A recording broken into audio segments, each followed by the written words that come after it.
प्रिय साथियों, आज हम देखेंगे प्रश्नावली 5.2 का क्वेश्चन नंबर 3। इसके पहले हम लोगों ने क्वेश्चन नंबर 1, क्वेश्चन नंबर 2 और उदाहरण 3 को कवर कर लिया था। वीडियो के डिस्क्रिप्शन में उसकी लिंक आ रही है, आप वहां से देख सकते हैं। अब क्वेश्चन नंबर 3 क्या बोलता है, निम्नलिखित समांतर श्रेणियों में रिक्त स्थानों यानी कि जो बॉक्सेस बने हैं के पदों को ज्ञात कीजिए। अब जैसे यहाँ पहला दिया है, इसमें 3 पद हैं। ये वाला पद है जिसको हम कहते हैं पहला पद A1, यह है द्वितीय पद और ये वाला है तृतीय पद। 3 पद इसमें हैं और ये समांतर श्रेणी है, ये आपको दिया गया है। यहाँ 3 पद है और ये समांतर श्रेणी में है। लेकिन बस प्रॉब्लम ये है कि यहाँ पे जो दूसरा पद है यानी कि यहाँ जो बॉक्स बना है, यहाँ बॉक्स में क्या आएगा ये आपको बताना है। मतलब यहाँ आपको दूसरा पद ज्ञात करना है। ऐसे ही और इसमें क्वेश्चंस है, उसमें कहीं आपको 2 बॉक्स मिलेंगे, कहीं आपको 4 बॉक्स मिलेंगे, तो उन पदों को आपको ज्ञात करना है। जैसे ये बॉक्स आपका दूसरे नंबर पे है, इसका मतलब ये है कि आपको दूसरा पद ज्ञात करना है। तो यहाँ पर बॉक्स में आपको जो पद है उस पद को क्या करना है, ज्ञात करना है, इन्हें दूसरे पद को ज्ञात करना है। एक बात आपको ध्यान रखना है, किसी भी पद को ज्ञात करने के लिए आपको 2 मान चाहिए। एक तो चाहिए आपको प्रथम पद, जिसको हम क्या कहते हैं, इसको हम A कहेंगे, और साथ में चाहिए सार व अंतर,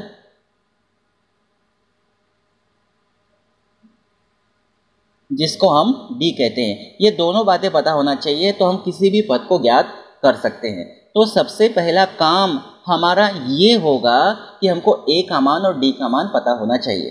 तो इसको हल करते हैं। हम इसमें देखते हैं पहले क्या क्या दिया है और उसी के अकॉर्डिंग हम हल करते हैं। एक बात मैं आपको बता देता हूँ कि यहाँ पर प्रथम पद दिया है तो इस क्वेश्चन को हल करने में आसानी होगी। अगर कहीं प्रथम पद नहीं मिला तो फिर आपको विलोपन विधि लगाकर क्वेश्चन को हल करना पड़ता है, जो हम पिछले अध्यायों में पढ़ चुके हैं। तो जो विलोपन वाला अध्याय 3 है, आप उसको भी देख लेंगे और विलोपन विधि आप समझ के रखेंगे, जिससे आपको ये वीडियो समझने में आसानी होगी। हालांकि विलोपन विधि है बहुत सरल। तो यहाँ पर सबसे पहले हमारे पास प्रथम पद दिया है। प्रथम पद मतलब A का मान हमारे पास है 2। उसके बाद में तीसरा पद दिया है, इसका मतलब A3 का मान हमको दिया है और A3 का मान है हमारे पास 26। तीसरा पद हमको 26 दिया है। अब A3 बराबर, A3 की जगह फार्मूला क्या बनेगा, A + 2D। हम लोग इसके पहले पढ़ चुके हैं कि तीसरा पद है तो तीसरे पद के लिए फार्मूला क्या होगा, A + 2D। यहाँ जितना होता है यहाँ उससे एक कम लेते हैं। तो A3 का फार्मूला हो गया A + 2D और बराबर ये होगा 26। अब A का मान हमारे पास 2 है तो यहाँ पर हम A का मान रख देते हैं। हम लिखेंगे A का मान रखने पर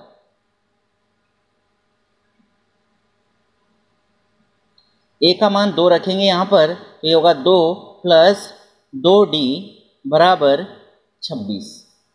आगे इसको हल करेंगे, 2D 26 यहाँ पर है, 2 का पक्षांतरण करेंगे तो ये होगा -2।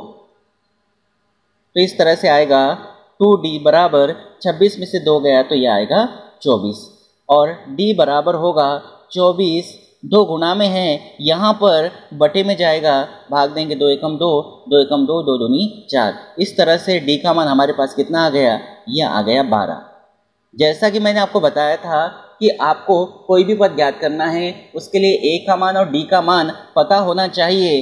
A का मान हमारे पास था और D का मान हमने ज्ञात कर लिया। अब हम दूसरा पद ज्ञात करना है, A2 का मान ज्ञात करना है। तो A2 का मान ज्ञात करने के लिए हम फार्मूला लगाएंगे, इसीलिए A2 यानी दूसरा पद फार्मूला क्या होगा, A + D होगा। दूसरा पद निकालना A + D, तीसरे पद के लिए A + 2D, चौथे पद के लिए A + 3D। मैंने आपको बताया था कि दूसरा पद है तो यहाँ पे 1 आएगा, तीसरा पद होता है तो यहाँ 2 आता, इस तरह से। तो मान निकालना है, A का मान हम निकाल चुके हैं पहले ही, कितना है, A का मान हमारे पास 2 है और प्लस D का मान हमारे पास 12 है। तो इस तरह से इसको हल करेंगे तो ये 12 और 2 हो जाएगा 14, तो ये आ जाएगा दूसरा पद। और हमको यही ज्ञात करना था। तो हमारी श्रेणी क्या बनेगी, हम लिख सकते हैं अतः AP क्या बनेगी, प्रथम पद हमारे पास 2 है, दूसरा पद हमारे पास आ गया 14 जो आपका बॉक्स में लिखना था, और तीसरा पद हमारे पास है 26। तो इस तरह से आपको हल करना है। ध्यान से समझ गए होंगे, जब आपको प्रथम पद दिया हो तो क्वेश्चन सॉल्व करने में उतनी परेशानी नहीं होती। प्रथम पद मतलब A का मान हो जाता है, उसके बाद जिस भी पद का मान दिया है, जैसे तीसरे पद का मान दिया है, तीसरे पद का मान दिया तो यह फार्मूला लगा कि हम D का मान निकाल लेते हैं, और D का मान निकल गया, A का मान आपके पास दिया है, A और D के जो मान आपके पास है, A और D के मानों से आप कोई सा भी पद निकाल सकते हो। जैसे A2 बोला तो A2 हमने निकाल लिया है। इस तरह से इसको हल करना है। अब उसके बाद हम करते हैं तीसरा, दूसरा अभी छोड़ देते हैं, उसमें प्रथम पद नहीं दिया है। तीसरा क्या है, यहाँ है 5, फिर आपके पास बॉक्स बना है, फिर एक बॉक्स बना है और दिया है 9 सही 1/2। इस तरह से आपको दिया गया है। इसको भी हमको हल करना है, और इसको हल करने के लिए यहाँ पर आप देखेंगे तो ये आपका प्रथम पद है A1, या इसको A भी कहते हैं, ये द्वितीय पद, तृतीय पद और ये चतुर्थ पद। मतलब आपको प्रथम पद दिया है, यानी कि A का मान आपको दिया है, A1 बराबर A होता है, प्रथम पद दिया है, और चौथा पद दिया है, आपको दूसरा और तीसरा पद ज्ञात करना है। तो सबसे पहले प्रथम पद का जो मान आपके पास है वो कितना दिया है, ये है 5। तो हम लिखेंगे दिया है प्रथम पद A 5 दिया है। उसके बाद चौथा पद आपको दिया है, तो चौथा पद लिखेंगे A4 बराबर दिया है 9 सही 1/2। चौथे पद का फार्मूला क्या होगा, A + 3D बराबर, इसको हल करते 2 9 18 और 1 19, तो ये हो जाएगा 19/2। यहाँ पर A का मान रखेंगे 5, तो यहाँ रख देते A का मान रखने पर, A का मान रखने पर, तो A का मान रख देते हैं 5 प्लस 3D यहाँ पर है बराबर है 19/2। यहाँ से हमको निकालना है D का मान, तो 3D बराबर 19/2। 5 का पक्षांतरण करेंगे तो ये हो जाएगा -5, और -5 इसको हम लिख सकते हैं 5/1। इसको सॉल्व करते हैं, 3D बराबर एलसीएम आएगा 2 एकम 2, 1 का गुणा 19 में करेंगे तो 19, -5 का गुणा 2 में करेंगे तो 10 होगा। अब यही है, इसको सॉल्व कर लेते हैं। तो 3D बराबर 19 में से 10 गया तो 9 बचेगा, 9/2। अब D बराबर 9/2, यहाँ 3 गुणा में है तो यहाँ चला जाएगा बटे में, भाग देंगे 3 एकम 3, 3 तिया 9। इस तरह से D का मान मिलेगा 3/2। तो D का मान आपके पास आ गया है, A का मान आपके पास आ गया है। अब यहाँ से हम निकालेंगे दूसरा पद और तीसरा पद। बोला है हमको A2 का मान और A3 का मान, तो सबसे पहले हम निकालते हैं A2 का मान। तो A2 का मान निकालने के लिए हम इस तरह से फार्मूला यहाँ लगा देते हैं, इसीलिए A2 बराबर A + D हो जाएगा। A का मान हमारे पास कितना है, A का मान है हमारे पास 5 और D का मान है 3/2। तो इसको रखते हैं दोनों मानों को, A का मान 5 है और प्लस D का मान है 3/2। 5 को हम लिख सकते हैं 5/1, एलसीएम लेंगे तो 2 एकम 2 होगा, 2 का गुणा 5 में करेंगे तो 10 होगा, प्लस 1 का गुणा 3 में करेंगे तो 3 एकम 3 होगा। इस तरह से आ जाएगा 13/2। ये हो गया आपका दूसरा पद। साथ ही साथ हमको निकालना है तीसरा पद, निकालना है A3 का मान भी निकालना है, तथा A3 बराबर क्या फार्मूला होगा, A + 1 कम करेंगे 2D। A का मान आपको पता है कितना है 5, 5 को लिख सकते हैं 5/1, प्लस D का मान हमारे पास है, या 5/1 नहीं 5 ही रखते हैं, प्लस 2 इंटू D का मान हमारे पास है 3/2, 2 से 2 हो जाएगा कैंसिल, तो यहाँ है 5 और प्लस यहाँ पे है 3। 5/1 इसलिए नहीं लिखा क्योंकि यहाँ 3 है और यहाँ 5 है, तो 5/1 लिखने का कोई मतलब नहीं था, इसीलिए हमने यहाँ पर सिर्फ 5 लिखा और उसमें 3 जोड़ेंगे तो कितना होगा, ये होगा 8। इस तरह से ये आपको मिल जाएगा A3 का मान। ठीक है, ऐसे आपको करना है। अब हम देखते हैं अगला फोर्थ दिया है -4। इसमें दूसरा पद आपको ज्ञात करना है, तीसरा पद आपको ज्ञात करना है, चौथा पद आपको ज्ञात करना है, पांचवा पद आपको ज्ञात करना है और छठवां पद दिया है 6। इसको भी हल कर लेते हैं। जैसे मैंने यहाँ पर एक वाक्य लिखा था वैसे यहाँ पर आप लिख सकते थे। क्या लिख सकते थे, अतः जो AP बनेगी वो AP क्या बनेगी, AP ये बनेगी, प्रथम पद आपको दिया था 5, दूसरा पद आपका आ गया बॉक्स में 13/2, तीसरा पद आपका आ गया 8 और चौथा पद आपका दिया था पहले से ही 9 सही 1/2। इस तरह से लिख सकते हैं। अब यहाँ पे प्रथम पद दिया है A1, मतलब A का मान दिया है, द्वितीय पद आपको निकालना है, तृतीय पद निकालना है, चतुर्थ पद निकालना है, पांचवा पद निकालना है और छठवां पद यहाँ पे आपको दिया है। तो बहुत आसानी से आप कर पाएंगे। कितने भी पद ज्ञात करना हो, प्रथम पद अगर दिया है और कोई एक और पद दिया है तो आप कितने भी पद ज्ञात कर सकते हैं। इस तरह से आप समझेंगे। और हम ऐसे क्वेश्चंस पहले कर रहे हैं जिसमें आपको प्रथम पद यहाँ पर दिया हुआ है, तो हम लिखेंगे दिया है प्रथम पद A, ये है -4 और साथ में हमको छठवां पद दिया है, लिखेंगे A6 बराबर 6। A6 का फार्मूला होता है A + 5D बराबर 6। यहाँ A का मान रख देते हैं, तो हम लिखेंगे A का मान रखने पर, तो A का मान हमारे पास -4 है, यहाँ रखेंगे -4 + 5D बराबर 6। -4 का पक्षांतरण करेंगे तो 5D बराबर होगा 6, -4 का ये हो जाएगा +4, तो इस तरह से आएगा 5D बराबर 6 और 4 10। इसको हल करेंगे तो D बराबर 10, 5 गुणा में है, ये बटे में जाएगा, 5 एकम 5, 5 दूनी 10, तो यहाँ आपको D बराबर मिल जाएगा 2। अब यहाँ से हम निकालेंगे दूसरा पद, इसीलिए A2 बराबर क्या फार्मूला होगा, A + D। चलो इसको आगे हल कर लेते हैं।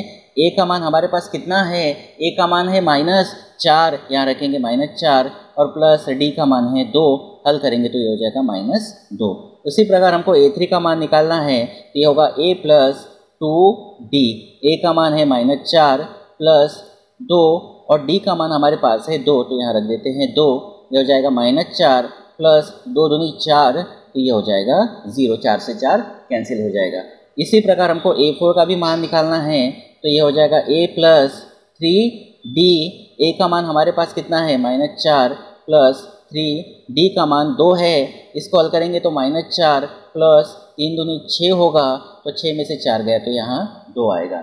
और इसी प्रकार हमको A5 का मान भी निकालना है, तो ये हो जाएगा A + 4D। तो A का मान -4 + 4D का मान है 2 बराबर -4 + 4 दूनी 8, 8 में से 4 गया तो 4 बचेगा। तो इस तरह से हमारी AP क्या बनेगी, हम लिखेंगे अतः AP, ये AP हमारे बनने वाली प्रथम पद -4, दूसरा पद आ गया हमारा -2, तीसरा पद आ गया 0, चौथा पद आ गया 2, पांचवा पद आ गया 4 और छठवां पद आपको दिया था 6। ये हमको बॉक्स दिए थे, इस बॉक्स में आपको लिखना था। तो इस तरह से हमने ये दूसरा, तीसरा, चौथा, पांचवा पद यहाँ पर ज्ञात कर लिया है। अभी तक हमने ऐसे क्वेश्चंस किए जिसमें आपको प्रथम पद दिया था। अब ये जो क्वेश्चन है इसमें प्रथम पद नहीं दिया है, हालांकि 2 पद तो दिए हैं लेकिन प्रथम पद नहीं दिया गया है। ऐसे समय में जब आपको प्रथम पद नहीं दिया गया हो तब आपको यहाँ पर विलोपन विधि, एलिमिनेशन मेथड लगाने की आवश्यकता पड़ेगी। तो देखते हैं किस तरह से। प्रथम पद नहीं दिया है, अभी हमने शुरू के जो 3 क्वेश्चंस किए उसमें आपको प्रथम पद दिया था, अब दूसरा क्वेश्चन है और एक पांचवा क्वेश्चन है जिसमें आपको प्रथम पद नहीं मिलेगा। तो प्रथम पद आपको ज्ञात करना है, द्वितीय पद दिया है, तृतीय पद ज्ञात करना है और चतुर्थ पद आपको दिया है। तो सबसे पहले क्या क्या दिया है वो लिख लेते हैं। हम लिखते हैं दिया है, दूसरा पद हमको दिया है a2 बराबर 13, दिया है a2 बराबर 13। अब a2 का फार्मूला हम लगाते हैं तो ये होगा a प्लस डी बराबर 13। इसको नाम देंगे समीकरण नंबर 1। तथा और हमको कौन सा पद दिया है, चौथा पद दिया है। ये कितना दिया है, ये दिया है 3।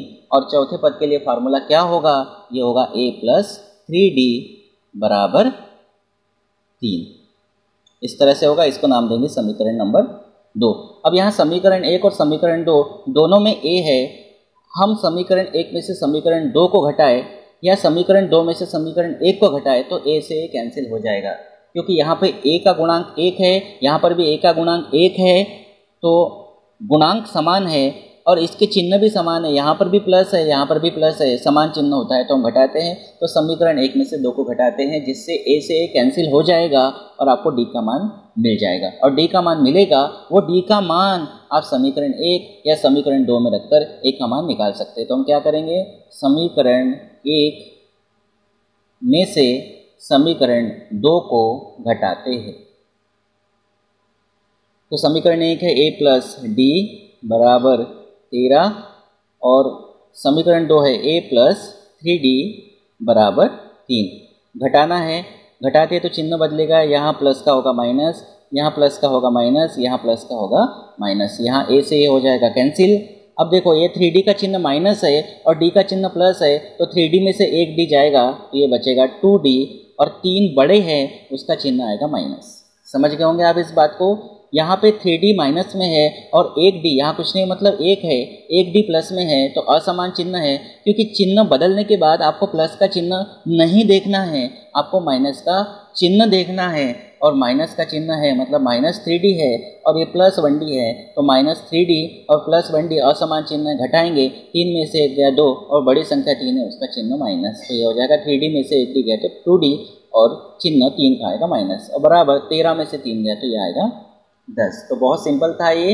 अब यहाँ पर देखो d है 10, 2 माइनस 2 जो है ये माइनस 2 गुणा में है, यहाँ पर ये जाएंगे बटे में, यहाँ भाग देंगे 2 एकम 2, 2 पंचे 10।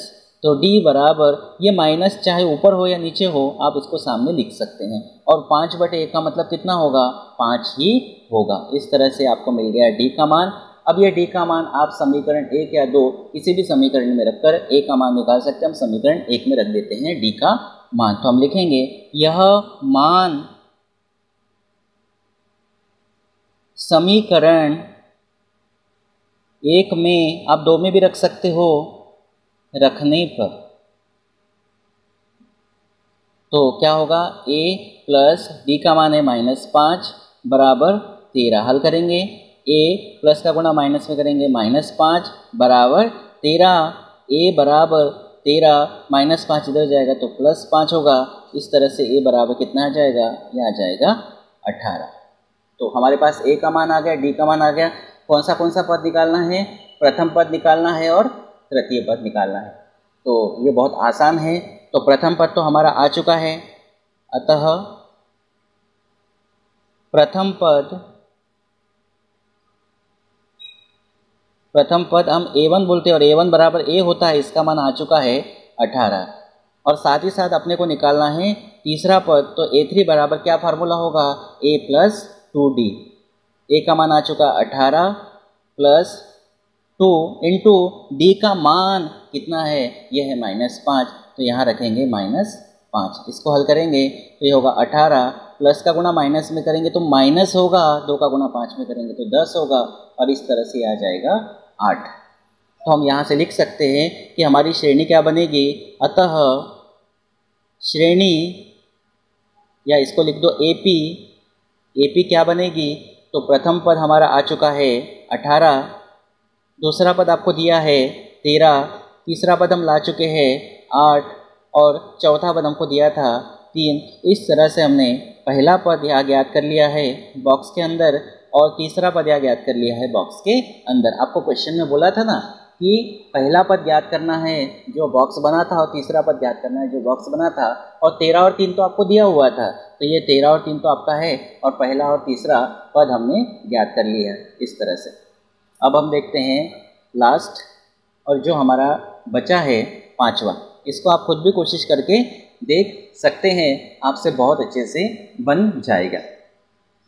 तो यहाँ बॉक्स बना है, मतलब प्रथम पद ज्ञात करना है, द्वितीय पद दिया हुआ है, उसके बाद तृतीय पद, चतुर्थ पद, पंचम पद ये आपको ज्ञात करना है, और लास्ट पद दिया है छठवा -22। तो हल कर सकते हैं आप बहुत आसानी से, बिल्कुल सरल है। तो यहाँ पे प्रथम पद नहीं दिया है, द्वितीय पद दिया है, तो हम लिखेंगे दिया है, क्या दिया है, द्वितीय पद a2 बराबर 38। तो a2 बराबर 38, तो ये हो जाएगा a प्लस d बराबर 38। इसको नाम देंगे समीकरण नंबर 1। इसी प्रकार हमको दिया है, यहाँ से छठवां पद दिया है, मतलब a6 दिया है, तो a6 बराबर हो जाएगा -22, और ये फार्मूला होगा a प्लस 5d बराबर -22, समीकरण नंबर 2। अब समीकरण 1 में से 2 को घटा लेते हैं, a से a कैंसिल हो जाएगा और आपको मिलेगा d का मान। देखते हैं किस तरह से हम यहाँ पे लिखते हैं। समीकरण 1 माइनस समीकरण 2। तो समीकरण 1 है a प्लस d बराबर 38, और समीकरण 2 है a प्लस 5d बराबर -22। घटाना है, यहाँ होगा माइनस, ये प्लस का होगा माइनस, ये माइनस का होगा प्लस। a से a कैंसिल होगा, 5d में से 1d गया तो बचेगा 4d, और 5 का चिन्ह माइनस है तो यहाँ आएगा माइनस, बराबर 38 प्लस में है और 22 भी प्लस में आ गए, दोनों को जोड़ेंगे क्योंकि माइनस चिन्ह नहीं देखना है, बदला हुआ चिन्ह देखना है। तो ये हो जाएगा 8 2 10 का 0, हासिल का 1, ये हो जाएगा 6, इस तरह से आएगा। अब इसको आगे हल करते हैं, तो यहाँ पे d बराबर 60, -4 गुणा में है, ये बटे में जाएगा, भाग देंगे 4 एकम 4, 4 एकम 4, 4 पंचे 20, इस तरह से d बराबर मिलेगा। ये माइनस आप कहीं पे भी लगा सकते हैं, मैं सामने लिख देता हूँ -15, ऊपर होता है तो भी सामने लिख सकते हैं, नीचे है तो भी सामने लिख सकते हैं। इस तरह से आपको मिल गया d का मान। अब ये d का मान हम समीकरण या तो 1 में रखेंगे या तो 2 में रखेंगे। तो हम लिखते हैं d का मान, या यह मान जो भी आपको लिखना है, d का मान समीकरण 1 में रखने पर, तो क्या होगा, a प्लस d का मान है -15,